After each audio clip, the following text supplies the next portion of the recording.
Okay, so we're going to start again at the beginning of chapter 5, just so that we revisit some of the ideas that we started to discuss. And the question that we had asked is that Teshuva is such a transcendent mitzvah. How can we live off of it? How can we have vitality? How can we be energized from that? It seems to be completely transcendent.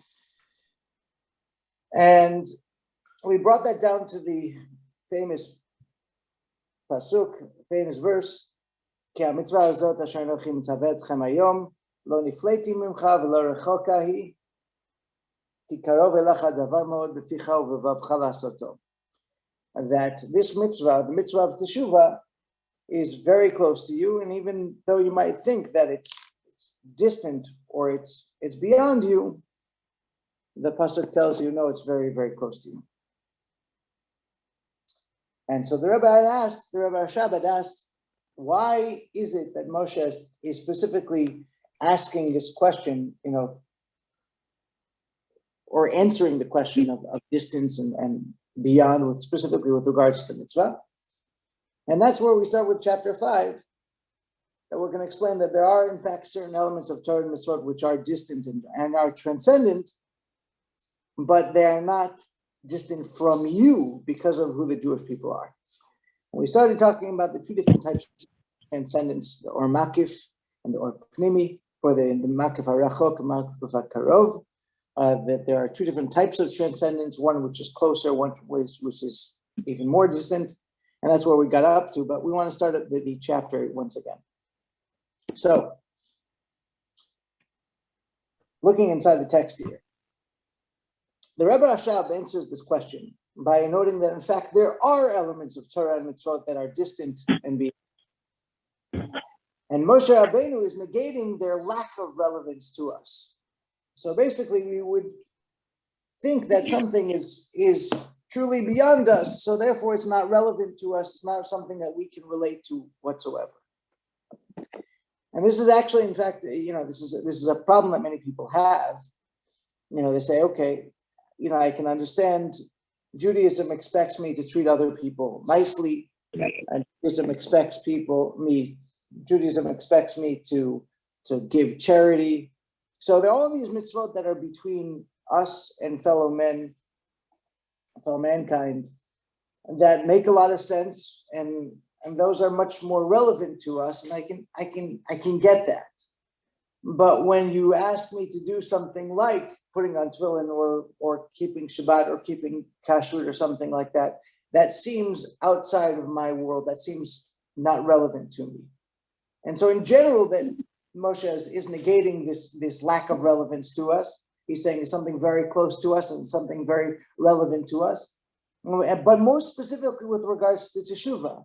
And Teshuva, I think, is something that's very powerful, because we can think to ourselves, look, I've screwed up in all these different ways, and I've, made all these mistakes, I've done all these things. So therefore, it can be very, very overwhelming for us to say, really, does God really want my, what I bring to the table?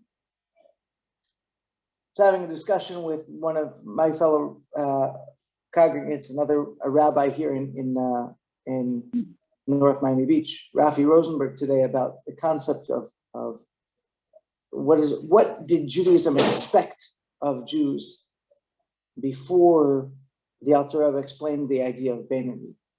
And it seems like, from what I've read, it seems like the focus was on to be a tzaddik, to be completely righteous. And that is something that's truly transcendent. That's something that's truly we struggle with, and that's something that the Alter Rebbe says, no, that's not the ideal. That's not the ideal for the average person. The average person is to be able to consistently make the right choices. So, getting back into here, let's talk about the relevance specifically vis-a-vis the idea of transcendence. Torah has two levels: the study of Torah, which is God's wisdom, and the practical application of Torah in the halachot and the mitzvot of Torah, which is God's will. Torah being intellectual and thereby absorbable into our minds is an experience of innerness or pnimi, while mitzvot, being garments in which one's soul clothes itself, is an experience of transcendence or makif. Okay, and we explained that study of something means that you're able to actually take the idea into your mind. You're able to actually absorb the concept. The concept becomes yours. On the other hand, there are mitzvot that are transcendent because of the fact that they're not something that you see the results. You're not holding the results within yourself. You did something, you accomplished something, but you don't necessarily see the results of what you accomplished. But there are even two levels of transcendence. Makif akarov, something that is beyond but relative to oneself, like clothes, and makif arachok, something that is beyond and distant, like a house. And these two latter levels in the soul are the levels of chaya and yichida. So to explain this, there are 5 levels of the soul. The first 3 levels are levels within the subconscious and the levels within ourselves in which we can interact. We feel those interactions on a constant basis. We have our intellectual systems. We have our emotional systems. We have the background to our mind, not just our thoughts themselves, but our subconscious itself. And those are the 3 levels of nefesh, ruach, and neshama. Chaya and yichida refer to a person's innermost will, and yichida is as a person is yachid, unified with God. So the innermost will is something that is transcendent. It can't specifically be defined. It can't specifically be even explained. Why this or why not that? The Alter Rebbe explains when somebody asked him, why did God choose this particular system to be able to create the world? The Alter Rebbe's response was, if a taiva can minfregen nishken kashis. On a desire, you can't ask any questions. And that sounds like a cutesy answer, but it's actually a much deeper answer, that there's a concept of a desire, which is a deep-seated, and we're not talking about a physical desire, we're talking about a deep-seated desire of being, a state of being that is itself something that's way beyond the intellect, and it simply cannot be defined. Mrs. Resnick? Can you hear me?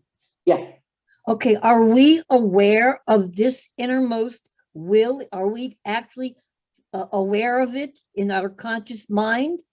We can be, but okay. So how do we get that? How do we get there? It's the biggest problem that we have as human beings is that we get distracted, and we get distracted by all of the I know, chat, so to speak. Yeah. Okay.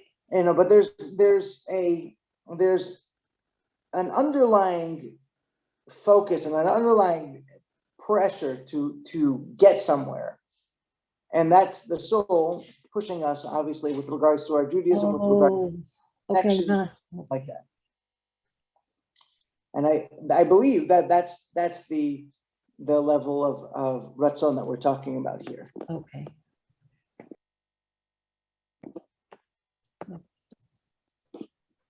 Now,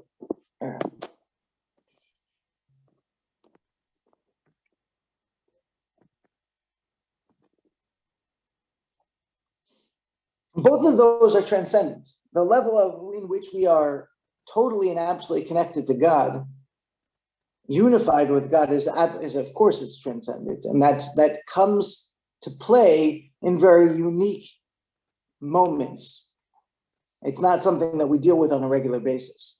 And it has to be these moments. These moments are very interesting because they can happen even to somebody who's completely disconnected from Judaism. There are many stories about somebody who is totally not religious or not observant, doesn't care or anything like that. But when push came to shove with regards to denying their Judaism or sticking up for a fellow Jew or something like that, they're willing to go all the way and sacrifice themselves. And that comes from this deep-seated element of being essentially connected to God, and the lack of willingness to disconnect ourselves from God. But this is certainly a transcendent thing, because of course, if we lived that every single day and every single moment, we would be completely different people than we are. And it's the same thing with regards to our will and desire. Even if you think about it just in terms of family, our desire that, that the family unit or our children or our spouses get everything that they need or anything like that, which is a very deep desire. But do we activate that on a constant basis? Not all of us are capable of that. And so therefore, this is something that's transcendent, because oftentimes we're distracted by whatever's going on right in front of us. And so therefore, with regards to these things, and there are elements of these ideas within Judaism that are themselves relative to the levels of Chaya and Yechida, and are themselves totally transcendent. And so when we talk about these things, the fact is that there are elements of the soul and there are elements of Torah which are beyond and distant. And so therefore, because of that, we would think that it's much easier for me to do the mitzvot which are close to me, and those things that are beyond and distant, those things which are transcendent. I want those things, but I simply can't relate to it because of my life, because of whatever I'm dealing with on a daily basis. We would think that that's not relevant. We would think that that's not something that we can be able to apply to ourselves. And the Rebbe points out that no, in fact, in truth, Torah is totally transcendent. And that's why the Talmud teaches us that the Torah preceded the world by 2,000 years. There's a famous medrash that says that God created the world through the Torah, that the Torah is the blueprint for creation.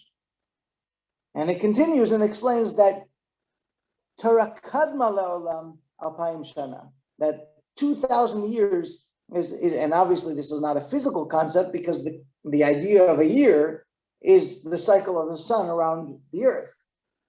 And you can't say that a year preceded the earth and the sun.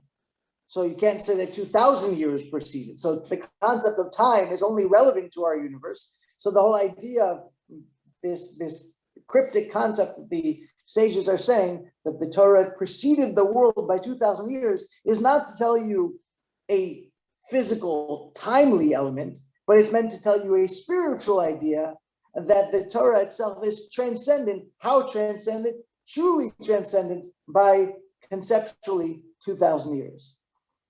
However, why use the term of time whatsoever? And that's what he answers in the parentheses, which means that it still has some relativity with the world, even if it is a very distant relativity.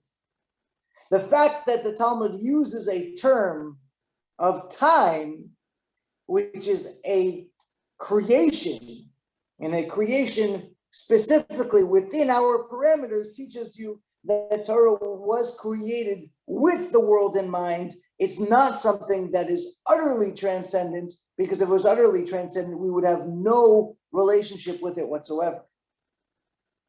So we have this very, very interesting dichotomy going on over here, that on the one hand, we're recognizing that the fact of the matter is that what Torah expects of us and what Torah tells us to do are oftentimes transcendent and beyond us.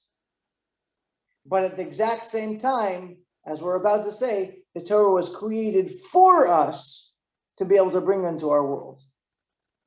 And that's what he ends the paragraph and points out. But the world was created for the Torah and for the Jewish people. The word Bereshit it's brought down in the Medrash that the word Bereshit actually means Bet Reshit, that there were two purposes for the beginning of creation. And those two purposes were the Torah and the Jewish people. So, but the world was created for the Torah and for the Jewish people. And if the world is only a utilization tool for its ultimate purpose, the Torah, then we can see how distant its value is in comparison. We can see how truly wide the gap is.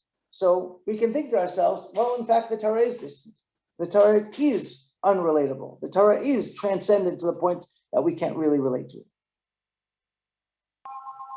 And the Rebbe continues that and says, in their truest source, Torah and mitzvot are well beyond even any relativity whatsoever to the universe.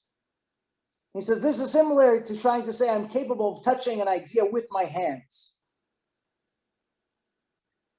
Somebody who says something like that, basically, what are you talking about? It doesn't make any sense.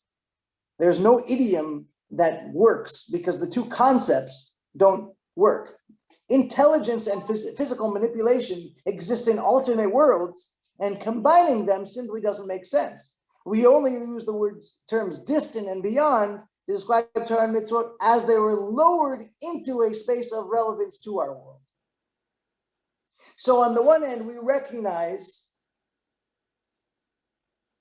the transcendence, and we recognize that there's distance there. We understand that the fact is, how can we possibly do this? And this is actually something that King Shlomo said. King Shlomo said when he built the Beit HaMikdash, he said, all the worlds cannot possibly hold you. How is this puny little building, the Beit HaMikdash, supposed to hold you? So that was something that Shlomo HaMelech understood that he couldn't understand, that this is an idea which is truly beyond our minds to be able to grasp. And that's when we get back to this idea that the Alter Rebbe says that if a taiva can infragnish kinkashis, we can't ask any questions on the desire. God's desire was such that he wanted to be absorbed into a physical world, even with his transcendence. And in fact, to bring the transcendence into this world, that's something that we intellectually cannot understand. And we have to recognize it as it is, which is a desire of God, which is beyond intellect. And so from these ideas themselves, from the source of Torah being God's will, God's wisdom, and from the source of the mitzvot, which are God's will, all those things in God's own self, those are truly and absolutely transcendent, and it doesn't make sense to say that we have any relativity whatsoever. They truly are beyond and distant. So in that case, how can you expect a normal person like me to be able to relate to any of these things? How much more so a mitzvah like Teshuva? And so that's why the Rebbe finally answers, the Rebbe Hashab actually answers, that is all in regards to the world as it is to itself. On the other hand, relative to the Jewish people, Moshe Rabbeinu states clearly that it is not distant from you. The Torah is given to the Jewish people to provide lessons, and it's for us to dissect its wisdom, to extract practical halacha, which is itself a revelation of God's supernal will. So it was given to us, inclusive in its transcendence, is God's decision to make it relevant to us, to be able to attach it to us, to give it and say, here, this is yours. This is meant for you to become better people. This is meant for you to refine yourselves. This is meant for you to be able to reveal godliness in the world. This is how you do it, despite its transcendence. And in fact, Chassidus in general talks about that its ultimate transcendence is that it's able to transcend even the limitations of transcendence. That with it being so beyond is not just aloof. Beyond is also the ultimate capability of being able to flex into any circumstance. To give the classic philosophical conundrum, can God create a burrito that is so spicy that he cannot eat it? That was at least my college students. That was their version of the rock so big. Rock so big kind of got boring. Everybody's frozen here. Is everybody okay? Okay, good.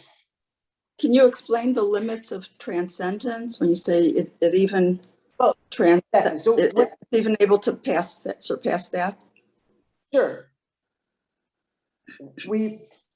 can God create a burrito that is so spicy that he cannot eat it? Okay.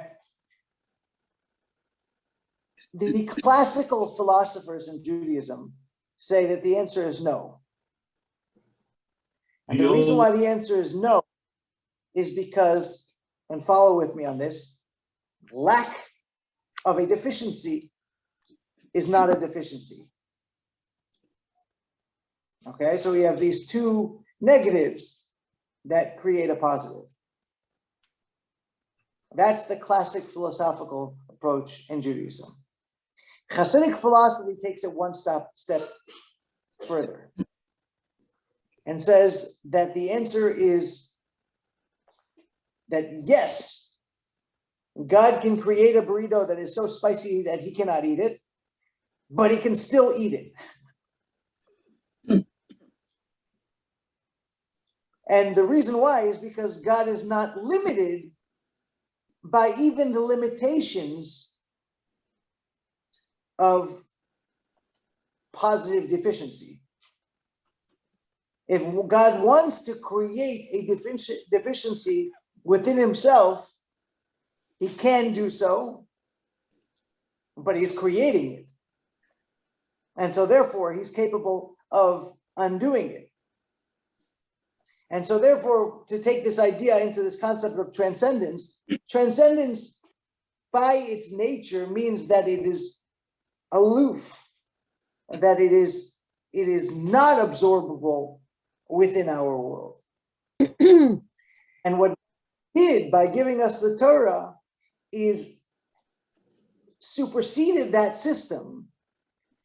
And instead of saying, okay, I'm not going to make it transcendent, he said, I'm going to leave it transcendent, but I'm going to give you the capacity of tapping into it. And that's the ultimate. Sometimes we're overwhelmed by that, and there are occasions where we can feel that. Go ahead, Mrs. Resnick. Are you Susan? saying, I wrote down a sentence, I think this is correct. We understand that we can't understand. Absolutely. Okay. Because intellect only goes so far. It's actually one of the reasons why we wear a yarmulke, is to remind ourselves that, that there's a limit to our intelligence. It's one of the reasons why women don't need to wear a yarmulke, because they don't need that reminder. But they do typically need to remind their husbands. That's stereotypical. But for ourselves, we understand that there are systems, and that some of the systems do not work within the realm of intellectual systems per se. They supersede the systems. A famous conversation between Einstein and Niels Bohr.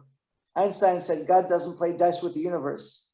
He didn't like quantum mechanics because it didn't really make sense. Niels Bohr's response was, don't tell God what to do.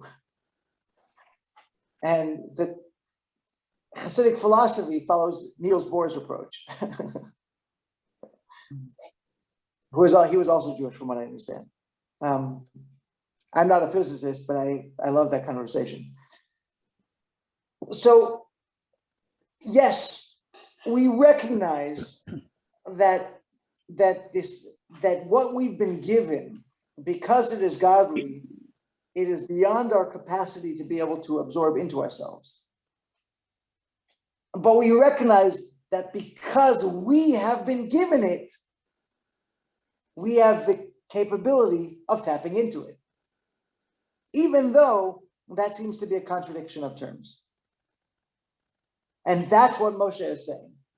And that's what's going on. So to conclude, So now we understand why this needs to be clarified specifically within the framework of the Mitzvah of Teshuva. This mitzvah is utterly beyond all of the mitzvot. And if it is not distant from you regarding this, the most lofty of mitzvot, how much more so are all other mitzvot relevant and close to us? And even though the Mitzvah of Teshuva is in fact distant and beyond, that's only in comparison with the world at large. but within ourselves, it is truly close, in our mouths and in our hearts to do it. So to conclude, it is true that Teshuva reaches up to the highest of heights, the remnant spoken of in our opening story, which refers to the level of Sovev. But despite its heights, we as the Jewish people have the ability to absorb and assimilate even those highest of spiritual levels, even those beyond any association with transcendence, into our practical lives until the coming of Mashiach and the actual reviving of the dead. May that happen speedily in our days. The conclusion of this mimer, to me, is that we should never allow ourselves to be overwhelmed. And it's very, very easy to do so when we just think of ourselves and our own meaninglessness or whatever it is, the mistakes that we've made over our lives, and all of that. We can get very, very, very, very overwhelmed. And certainly when we're having, a spiritual spin downwards, like the Isha Achat, this one woman here, this woman who's the soul is complaining, I was inspired before and I'm not inspired now.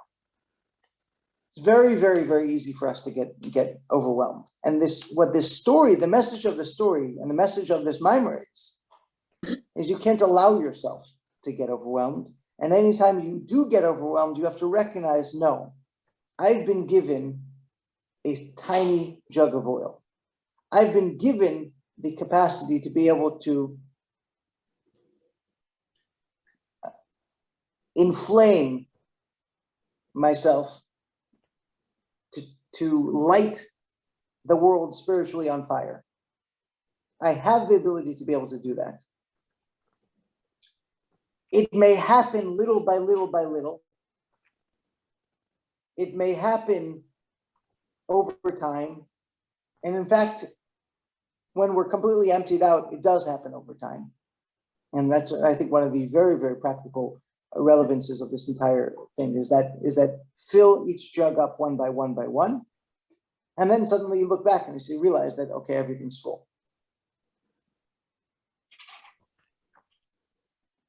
But we need to remind ourselves of this. We need to remind ourselves not to be overwhelmed. That despite the magnitude of what we're talking about, the spiritual magnitude, the massiveness of trying to clean up whatever things that have happened in the past, we must never allow ourselves to be overwhelmed by it, because this is an essential part of our relationship with God. And this is a capacity that every single one of us have been given. This is not something that's just for the great. This is not just something for the people who are, kind of looking spiritual and that kind of thing. This is a capacity that every single one of us has within our personal relationship with God. And so that's what I take out of this.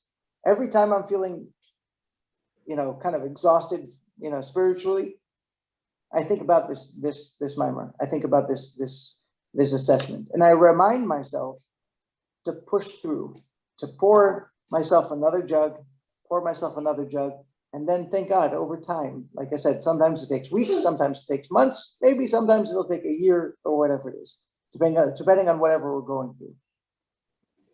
But we do get there.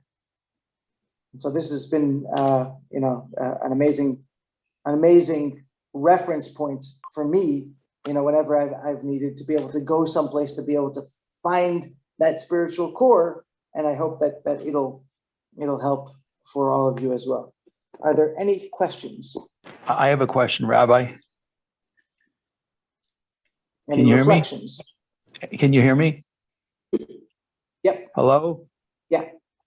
Okay. Yes. So my question is the verse Ki karav elecha, that the thing is close to you. I thought the thing is Torah and mitzvahs. So this mimer seems to be indicating that the thing is tshuva. So I missed how you got the jump from Torah and mitzvahs over to tshuva.